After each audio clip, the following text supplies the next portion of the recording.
વિદ્યાર્થી મિત્રો નમસ્તે। આપણે ગઈ વિડીયોમાં એટલે કે આજની વિડીયોમાં જૈવિક અને અજૈવિક ઘટકો જોયેલા, બરાબર?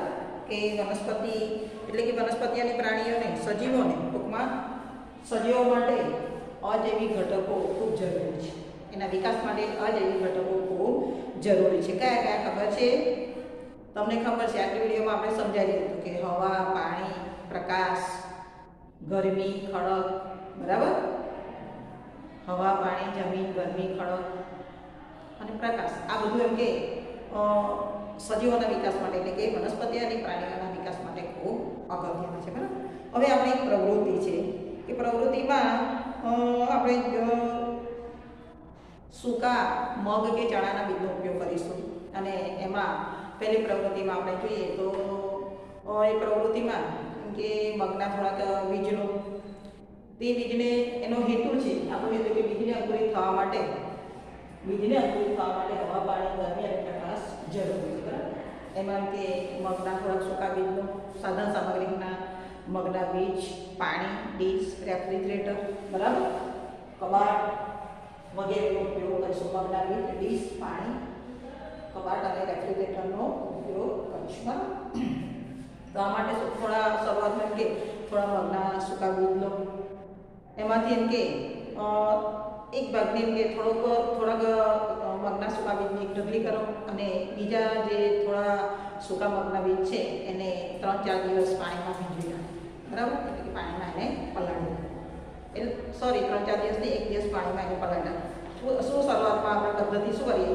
પદ્ધતિ કે મગના સૂકા બીજ લો, એમાં થોડાક મગના બીજની ઢગલી કરો અને થોડાક મગના બીજને 1 દિવસ માટે પાણીમાં ભીંજવી નાખો, બરાબર? ત્યારબાદ કે જે ભીંજવેલા મગના બીજ છે બીજા દિવસે ભીંજવેલા મગના બીજના 4 ભાગ કરો, એના 4 ભાગ કરો। એક ભાગને પાણીમાં 3-4 દિવસ માટે પલાળી રાખો, એક ભાગને પાણીમાં 3-4 દિવસ માટે બરાબર ડૂબેલા રાખો। 4 ભાગ કરે આપણે, જો એક સૂકા ભાગની ઢગલી કરી, પહેલાં તો મગના થોડાક બીજ લીધા, એમાં થોડા સૂકા મગના બીજની ઢગલી કરી અને થોડા સૂકા જે મગના બીજ છે એને 1 દિવસ માટે પાણીમાં પલાળ્યા। હવે બીજા દિવસે પલાળેલા બીજ કાઢ્યા અને પલાળેલા બીજ છે એના સરખા 4 ભાગ કર્યા, બરાબર? એમાંના એક ભાગને પાણીમાં ડૂબેલા રહે તે રીતે રાખ્યા, બીજો ભાગ છે તેને એમ કે હવા ઉજાસવાળા ઓરડામાં રાખ્યા, ત્રીજા ભાગને અંધારામાં રાખ્યા કે જે દાખલા તરીકે કબાટ કે જ્યાં હવા ઉજાસ જઈ ના શકે, પ્રકાશ જઈ ના શકે તેવા ભાગમાં રાખ્યા અને ચોથા ભાગને ઠંડકવાળી જગ્યા એટલે કે રેફ્રિજરેટરમાં ફ્રીજમાં રાખ્યા, બરાબર? હવે જો કે જે સૂકા કાઢેલા છે એ બીજ અને પાણીમાં ડુબાડેલા બીજને કોઈ પણ પ્રકારની ખલેલ નહીં પહોંચાડવાની, બરાબર? હવે એમ કે થોડાક દિવસ પછી કે 5 પ્રકારના બીજનું અવલોકન કરવામાંથી કયા પ્રકારના બીજનું સારી રીતે અંકુરન થયેલું છે, કયા પ્રકારના બીજ અંકુરન થયું નથી તેનું અવલોકન કરો। તો આપણને અવલોકન કરતાં શું જોવા મળશે? તો કે જે અવલોકન કરતાં જોવા મળશે કે જે હવા ઉજાસવાળા ઓરડામાં રાખેલા છે તેના બીજનું અંકુરન સારી રીતે થયેલું હશે, બરાબર? રેફ્રિજરેટરમાં અને પાણીમાં રાખેલા એટલે હવા ઉજાસવાળા ઓરડામાં રાખેલા બીજનું સારી રીતે અંકુરન થયેલું હશે, પાણીમાં રાખેલા અને જે સૂકા બીજ છે પાણીમાં પૂરેપૂરા ડુબાડેલા છે અને સૂકા બીજ છે તેનું અંકુરન થયેલું હશે નહીં, બરાબર? તો આના આધારે શું કહી શકાય કે બીજને અંકુરિત થવા માટે હવા, પાણી, પ્રકાશ અને ગરમી ચોક્કસ પ્રમાણમાં જરૂરી છે। બીજનું અંકુરન થવા માટે હવા, પાણી, પ્રકાશ અને ગરમી જરૂરી પ્રમાણમાં જરૂરી છે અથવા તો ચોક્કસ પ્રમાણમાં જરૂરી છે, બરાબર? તો એ આપણી પહેલી પ્રવૃત્તિ જોઈ, બરાબર ને? આપણે પહેલી પ્રવૃત્તિ જોઈ કે બીજને અંકુરિત થવા માટે હવા, પાણી, ગરમી અને પ્રકાશ જરૂરી છે, બરાબર? હવે આપણે આગળનું જોઈએ આપણે કે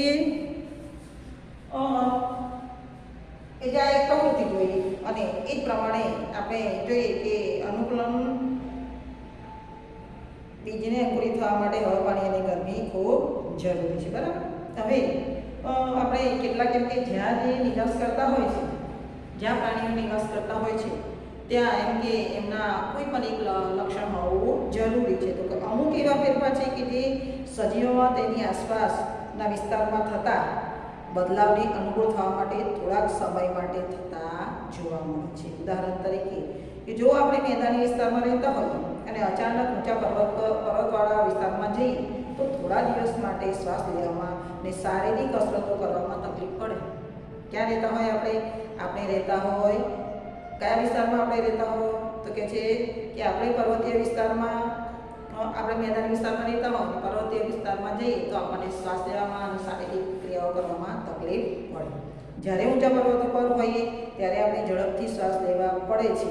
ઊંચા પર્વત પર જઈએ છીએ ત્યારે ઝડપથી શ્વાસ લેવા પડે છે. કેમ કે હવા પાતળી હોય, બરાબર. થોડા દિવસ પછી ઊંચા પર્વતોની બદલાયેલી પરિસ્થિતિ મુજબ આપણું શરીર ગોઠવાઈ જાય છે. થોડા દિવસ ત્યાં રહીએ એટલે આપણું શરીર ત્યાંની પરિસ્થિતિ પ્રમાણે ગોઠવાઈ જતું હોય છે. એવો ફેરફાર એ કોઈ ચોક્કસ સજીવના શરીરમાં ટૂંકા સમયગાળા માટે આસપાસના વિસ્તારમાં થયેલા બદલાવને લીધે ઉત્પન્ન થયેલી મુશ્કેલીને નિભાવવા માટે થતો હોય છે. કે આવો ફેરફાર કેમ થાય તો કે આપણે ત્યાં એડજસ્ટ થવા માટે થોડા સમય માટેનો હોય છે કે સદંતર તે રહેવા ગયા નથી પણ શરૂઆતમાં ક્યાંક ફરવા ગયા હોય થોડોક સમય ત્યાં રહેવાનું હોય તો આપણે એવો ફેરફાર થોડાક સમય માટે આપણા શરીરને એડજસ્ટ થવા માટે થતો હોય છે, બરાબર. તેવી પરિસ્થિતિને પરિસ્થિતિકીય અનુકૂલન કહે છે. આવી પરિસ્થિતિ આવા અનુકૂલનને પરિસ્થિતિકીય અનુકૂલન કહે છે. હજારો વર્ષો પછી થતા અનુકૂલન કરતા આ ફેરફાર જુદા હોય છે. હજારો વર્ષો સુધી થતા ફેરફારો કરતા કેમ કે હજારો વર્ષો પછી થતા અનુકૂલન કરતા આ જે ફેરફારો કેવા હોય છે બિલકુલ જુદા હોય છે, બરાબર. તો આપણે અહીં જોયું કે વીજળી ઉગવા માટે હવા, પાણી અને ચોક્કસ પ્રકારની કે ચોક્કસ પ્રમાણમાં ગરમી જરૂરી છે, બરાબર. તો હવે આપણે જોઈએ કે આ કે બીજને અંકુરિત થવા માટે કઈ પરિસ્થિતિ જરૂરી છે તે. હવે રણ પ્રદેશની વાત કરીએ તો રણ પ્રદેશની વાતમાં આપણે જોઈએ કે રણ પ્રદેશમાં ઊંટનું તો આપણે જોયા ઊંટના અનુકૂલનો જોયા, પરંતુ કેટલાક એવા પ્રાણીઓ છે કે સાપ છે, ઉંદર છે, રણના ઉંદર છે, તો તે હવે રણની ગરમીમાં શું કરતા છે તો કે જ્યારે બપોરના સમયે રણમાં તીવ્ર ગરમી હોય, પુષ્કળ ગરમી હોય ત્યારે આ લોકો છેક રણની રેતીમાં ઊંડે સુધી બકુલ કરે છે અને ત્યાં રહેતા હોય છે. અને રાત્રિના સમયે ઠંડક થાય ત્યારે તે પાછા આવતા હોય છે, બરાબર. એટલે રણમાં જે ઉગતી વનસ્પતિ અને રણમાં રહેતા અન્ય પ્રાણીઓ કેમ કે ઉંદર છે, સાપ છે એને લાંબા પગ નથી, ઊંટની જેમ લાંબા પગ નથી, તો તે કઈ રીતે અનુકૂલન સાધતા હશે તો કે છે તે રણની રેતીમાં ઊંડે સુધી બકુલ કરી દે. દિવસના સમય દરમિયાન રણની રેતીમાં ઊંડે સુધી બકુલ કરી દે અને તે ત્યાં રહેતા હોય છે. દિવસ દરમિયાન ત્યાં રહેતા હોય છે. કેમ તો દિવસ દરમિયાન રણમાં ખૂબ જ એમ કે સખત ગરમી, બપોરના સમયે ખૂબ જ ગરમી હોય છે. તેથી ગરમી સામે રક્ષણ મેળવવા માટે, તીવ્ર ગરમી સામે રક્ષણ મેળવવા માટે તે ઊંડે બકુલમાં જતા રહે છે. અને રાત્રિના રણમાં કેવું હોય કે વાતાવરણ હોય કે દિવસે ખૂબ ગરમી હોય અને રાત્રે ખૂબ ઠંડી હોય, તેથી રાત્રે જમીનના સમયે તેઓ પાછા બકુલમાંથી બહાર આવતા હોય છે. તે જ પ્રમાણે વનસ્પતિની વાત કરીએ તો રણમાં ઉગતી વનસ્પતિ જેમ રણમાં જોવા મળતા પ્રાણીઓ કયા છે, ઊંટ છે, એમ કે ઉંદર છે, સાપ છે. ઉંદર એટલે કયા કાંગારૂ, બરાબર, જે એમ કે રણમાં રહેતું હોય છે, બરાબર, ને કે રણનું ઉંદર. તો આ એમ કે એ પોતાને અનુકૂલન સાધવા આ પ્રમાણેની વ્યવસ્થા કરતા હોય છે. જ્યારે રણની રેતીમાં ઉગતી વનસ્પતિની વાત કરીએ તો વનસ્પતિ છે એમાં થોર છે, સરુ છે, આકડો છે, બાવળ છે, આ રણની રેતીમાં ઉગે છે. જો કે એનું પ્રકાર એકદમ થોરની વાત કરીએ થોર તમે ગ્રામ્ય વિસ્તારમાં તમે જ્યારે તહેવાર હોય તો તમે તમારા ગામડામાં જતા હોય છે તો વાડ ખેતરની જે વાડ હોય છે ત્યાં થોર હોય છે, બરાબર. એનું પ્રકાર કેવું હોય છે એકદમ લીલું અને જાડું હોય છે. બીજું કે એને પર્ણો ઓછા હોય છે, કેટલાકને પર્ણો હોય છે, કેટલાકને ઓછા હોય છે. બાવળની વાત કરીએ, આકડો છે તો બાવળની વાત કરીએ તો બાવળની પર્ણો કેવા હોય છે, ઓછા હોય છે, નાના હોય છે, બરાબર. અને જે સરુ છે એને પણ કેવું આમ ખાલી સોયાકાર જ હોય છે, એના પર્ણો દેખાય નહીં, સોયાકાર જ હોય છે, બરાબર.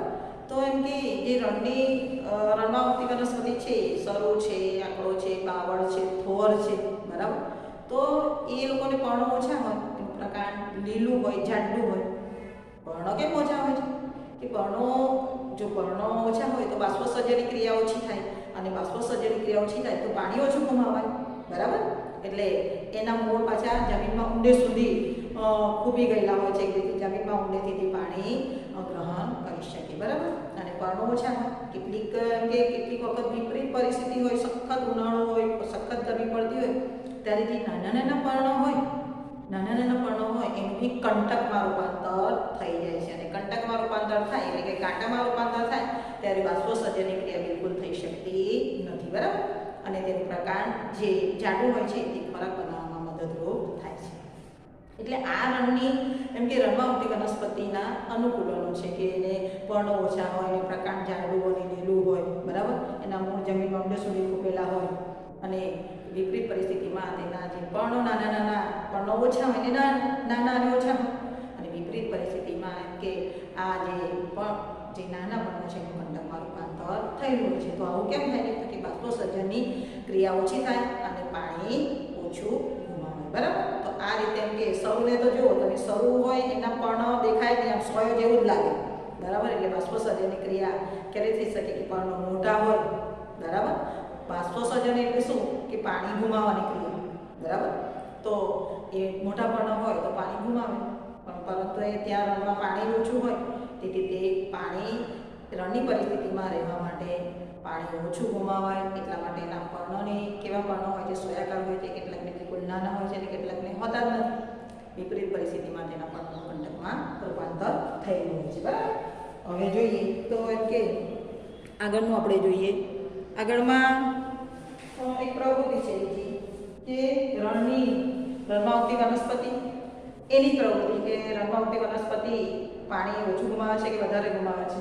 તો આ પ્રવૃત્તિ આપણે જોઈએ કે રણમાં ઉગતી વનસ્પતિ બાષ્પોત્સર્જનની ક્રિયા દ્વારા ઓછું પાણી ગુમાવે છે તે સમજવું. આપણે પાંદડાવાળા છોડવાળી પ્રવૃત્તિ આગલા ચેપ્ટરોમાં સમજી ગયા છીએ, બરાબર. આગલા ચેપ્ટરોમાં કે આવા પર્ણવાળા છોડની પ્રવૃત્તિ કે વનસ્પતિના પર્ણોમાં ભેજ જોવા મળે છે તે આપણે સમજી ગયા છીએ. અહીં બંનેની સરખામણી કરી છે. એક તો ફાફડા છોડ છે અને બીજું એ પાંદડાવાળો છોડ છે. રણમાં ઉગતી વનસ્પતિ બાષ્પોત્સર્જનની ક્રિયા દ્વારા ઓછું પાણી ગુમાવે છે તે સમજે છે, બરાબર.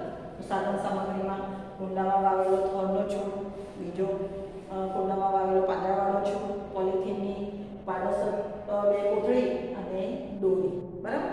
આ એની સાધન સામગ્રી છે. હવે પદ્ધતિમાં આપણે જોઈએ છીએ તો કે એક કુંડામાં વાવેલો થોરનો છોડ અને કુંડામાં વાવેલા પાંદડાવાળો છોડ લો, બરાબર. બંને છોડને એમ કે પારદર્શક પોલિથીનની બંને છોડની એક ડાળી પાંદડાવાળી ડાળી પસંદ કરો અને એ ડાળી પર પારદર્શક પોલિથીનની કોથળી એવી રીતે બાંધો, હવા ચુસ્ત રીતે બાંધો, બરાબર. અને થોડા કલાક પછી કોથળીની સપાટી પર રહેલી થોડા કલાક સુધી એને સૂર્યપ્રકાશમાં રહેવાનું. જો શરૂઆતમાં શું કરવામાં આવે છે કે બે કુંડા લો, એક કુંડામાં એમ કે થોર વાવેલું કુંડું, એક થોર વાવેલા કુંડાવાળો એક છોડ અને બીજું પાંદડાવાળો એક છોડ, આવા બે કુંડા લો. બંને કુંડાની પાંદડાવાળી ડાળી પસંદ કરો, એક ડાળી એટલે પસંદ કરો અને એ ડાળી પર પોલિથીનની પારદર્શક કોથળી વ્યવસ્થિત એનું મોડું વ્યવસ્થિત બાંધી દો. ત્યારબાદ એને બંને કુંડાને સૂર્યપ્રકાશમાં મૂકો. થોડા કલાક પછી જે પોલિથીનની કોથળીની અંદર શું જોવા મળે છે તેનું અવલોકન કરો. તો થોડા કલાક પછી આપણે તેનું અવલોકન કરતા જોઈએ છીએ તો કે જે પાંદડાવાળો છોડ છે એની ડાળી પર બાંધેલી પોલિથીનની કોથળીમાં વધુ પાણી જોવા મળે છે, જ્યારે થોરની ડાળી પર બાંધેલી પોલિથીનની કોથળીમાં ઓછું પાણી જોવા મળે છે, બરાબર. અને આના આધારે નિર્ણય શું લઈ શકાય કે રણમાં ઉગતી વનસ્પતિ એમ કે બાષ્પોત્સર્જનની ક્રિયા દ્વારા ઓછું પાણી ગુમાવે છે, બરાબર. એટલે કે અવલોકન કરતા આપણને થોરની ડાળી પર બાંધેલી પોલિથીનની કોથળીમાં ઓછું પાણી જોવા મળે છે. તો આના આધારે નિર્ણય શું લઈ શક્યો કે રણમાં ઉગતી વનસ્પતિ બાષ્પોત્સર્જનની ક્રિયા દ્વારા ઓછું પાણી ગુમાવે છે, બરાબર. તો આપણે અહીં બંને પ્રવૃત્તિઓ જોઈ અને બંને પ્રવૃત્તિઓ તમારે નોટમાં લખવાની છે. તમારું HW છે, બંને પ્રવૃત્તિ નોટમાં લખવી,